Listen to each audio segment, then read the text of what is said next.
Well, Senator, thank you for sitting down with us. We appreciate your time. Thank you. First, I just want to ask, what prompted you to run for Minneapolis mayor? Thank you so much. I'm running because I love this city. I love everything about the city, the people. I've seen as an organizer and then as a senator, people waking up, maybe sending their kids off to school, going to work, and despite like all the headwinds they're facing, still showing up. They show up to the Capitol, showing up to City Hall, fighting for the city that they love and that they want to see, and the issues that matter most to them around public safety, around unsheltered homelessness, around labor, public schools, everything. Their needs weren't being met. And so that prompted me to jump in. Day one, if you were elected, what would be some of your top 2-3 priorities for the city? So that's a very good question. So the first I would say would be a hostile federal government with not only Donald Trump in office, but he has essentially a trifecta, both chambers of Congress and the Supreme Court. And a lot of our neighbors, especially our undocumented residents, are very concerned. Also public safety and making sure that we have a public safety system that works for everyone, as well as protecting our. The second part of this is going to be making sure that we have what's equally important to good policy is good relationships. And a lot of folks are hungry for good governance and making sure that we have an executive that not only partners with City Council, but with our county, with our Minneapolis delegation at the Capitol to bring in the resources and funding for our city, especially in a time when we know that we have a hostile federal government against us. When it comes to your campaign platforms, do you describe yourself as a democratic socialist? I am a democratic socialist and also now 3-time DFL endorsed. What does that mean to you to identify, with the DSA endorsement as well? Well, hearing from a lot of people just want their basic needs met, making sure that our schools stay fully funded, our folks get livable wages that they deserve, our workers, ensuring that everyone has access to clean air and clean water, guaranteeing housing is a fundamental human right, even at the Capitol, ensuring that we have healthcare as a human right. So for me, that means addressing everyone's basic needs and making sure that no one gets left behind in that process as well. When it comes to public safety, do you agree with the national platform on police abolition? That's not going to happen, absolutely. And so what we envision is a public safety system that works for everyone. And that means ensuring that we have an accountable police force and a police force that is an important part of the public safety system, but making sure that when we call 911, we get an appropriate response. Just like we don't expect our officers to put out a fire, for example, we have firefighters coming. We learned from the city in their own report that nearly half of 911 calls that don't need to be responded to with armed officers. And so with that knowledge, we know that that's going to take funding. We need to invest in things like BCR and social workers and mental health workers so that when someone calls 911, they get the appropriate response at the right time. So you wouldn't support cutting funding for the department? Actually, I would think that in this situation, we'd actually have to increase public safety funding to make sure that we have all the alternatives fully supported and funded to make sure that everyone has their needs met. How would you navigate, obviously there is no federal consent decree right now, but how would you navigate as mayor the state agreement with the MDHR? I would make sure that it's fully implemented and working with the City Council. That's one of the areas in which our communities and our law enforcement that making sure that we implement it and build trust among folks, not just with law enforcement, but with City Council, with the executive, and with community, and making sure that that follows through. Tell me about when it comes to housing. Obviously, you support rent stabilization. Yes. What, in your mind, would that look like? I know Mayor Frey has said he thinks that would backfire on the city. Yeah, so in 2021, the city passed with a majority on the ballot initiative that they want to see the ability to vote on a rent stabilization policy. And I think that at least warranted a conversation at the city level to see what that would look like. I would work with the City Council to craft legislation so that we have a policy that protects our renters, but at the same time we need to work to incentivize new development and more housing as well, so that we're not blocking more progress from our city. I know every city in the country has been dealing with the loss of COVID funds or dealing with inflation. How would you deal with the fiscal management of a city as large as Minneapolis? Well, two ways. Number one, we have to ensure that we are very responsible with our tax dollars that we have right now, and not making decisions that bankrupt our city. For example, with police reform alone, we can save millions of dollars in police settlements if we just have a public safety system in which protects everyone and serves everyone. We need to make sure that we're partnering with the state legislature as well to ensure that we can bring in more revenue, not just with grants and funding, but we can pass things like the land value tax, in which I carried last year and was close to passing. But I think that working with the Minneapolis delegation, working with the Capitol, and working with our county leaders as well, we can bring in funding for our city to meet all of our needs. In terms of the minimum wage, what would be your stance around policy proposals related to wages? Well, we're campaigning on increasing the minimum wage to $20 an hour by 2028. Speaking with workers, speaking with community, folks are struggling to get by, struggling to put food on the table, struggling to make ends meet, struggling to pay their rent. We're seeing costs of housing, for example, skyrocket, and wages seem to stagnate. And we want to make sure that we're keeping people in their homes and that they're able to earn a livable wage. And by the way, that can be one way that we address homelessness as well, because one of the main reasons folks are experiencing that is through evictions and getting priced out simply. And I think we can protect everyone.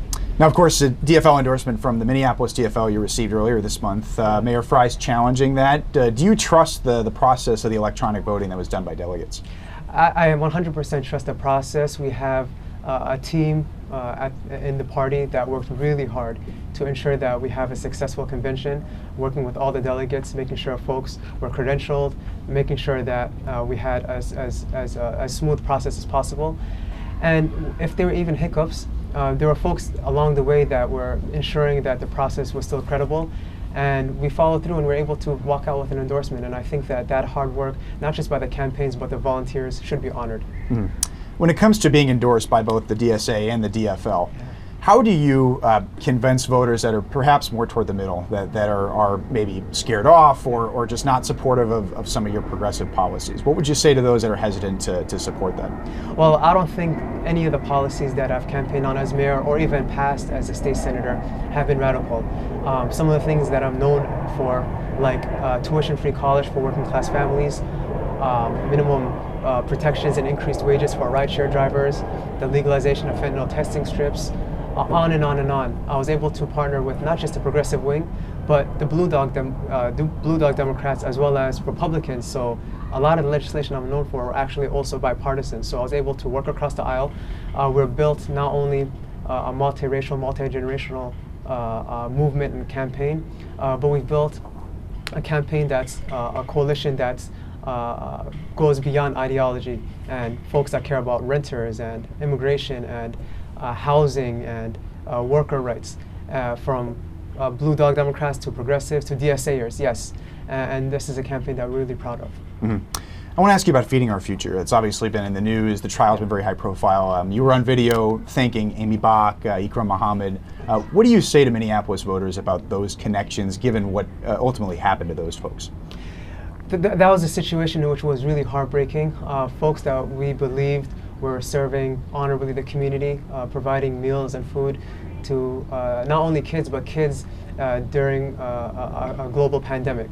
And as soon as we learned what was happening, we returned the contributions that we received, for example, and we quickly denounced and condemned all the actions that were identified by the state, by the federal government. And anytime folks abuse the system fraudulently, especially when it comes to children, we need to stand against that.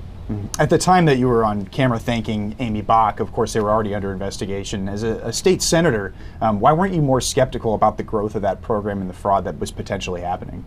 I don't think at that time we knew that they were under investigation. We knew that there was conversations happening between the state, MDE, as well as Amy Bach and Feeding Our Future. But the entire time, our goal was what's going on with this program. Folks that are claiming to be serving children are saying that they need the payments to continue on to honorably serve these kids. And at the time, no one knew what was happening, and that's the reality of it. No elected official, no one that was at the city, state, county level even knew that was happening. And we were heartbroken to learn what was actually happening with the program. and quickly denounced all of it. Do you have any communication still with Amy Bach or Ikram Muhammad? Absolutely not, no. When it comes to looking ahead to the campaign, what would you do differently in the city than Mayor Frey, who is obviously going to be your top challenger as the incumbent? A number of things. So I'm going to split it between policy and also just governance. Policy-wise, we want to make sure that we're dealing with our unhoused neighbors in a compassionate and humane way, making sure that we're putting forth a housing first strategy, housing folks whenever we can, but also increasing funding to our shelters. We know that the homeless response has been moved from the health department to regulatory services. We know that we need to move it back into the health department because there are things like spreads of infectious diseases, HIV, syphilis, hepatitis that are occurring, and we need to make sure that folks have sanitary stations, providing wraparound services folks so that once they're housed, they also continue receiving services. We want to make sure that we're also putting forth a public safety system that actually works for everyone as well. And lastly, we want to make sure that we have a city that's truly a labor and union city and supporting a labor standards board and making sure we're protecting all of our workers, but also our small businesses also. But on the governance side of things, I think it's really important that we have an executive that does not have an adversarial relationship with the city council, that's working with them to make sure that we're serving all 13 wards and not just letting things get to a point where we have to veto not once, not twice, but several times, and making sure that we have good relationships cross-jurisdictionally. Because right now, when we know we have a federal government that does not want to help us, we got to make sure that we're locking arms with our state, with our county, with our city, and that we're getting all this done together. Last question I'll ask you is, obviously a lot's been made nationally of what happened in New York City. Do you welcome the comparisons to Zohran Mamdani in that New York City primary? I think that really energized a lot of folks, the race in New York City, not just here in Minneapolis, but nationally. Folks are really hungry for not just a progressive politics, but for folks that are also speaking towards a working class message, talking about affordability, talking about the increased cost of food and the increased cost of rent, and how we're going to make sure that our leaders are talking about the affordability crisis that we're facing in New York City, in Minneapolis, and across the nation. And I think that's also one of the reasons why we've seen our nation take a hard swing from the right to the left and back and forth, because the Republicans took command on that message, talking about working class issues. Now, were they lying last election? Absolutely they were. But it was a message that resonated with voters, and folks just want their leaders to stand up for the everyday person.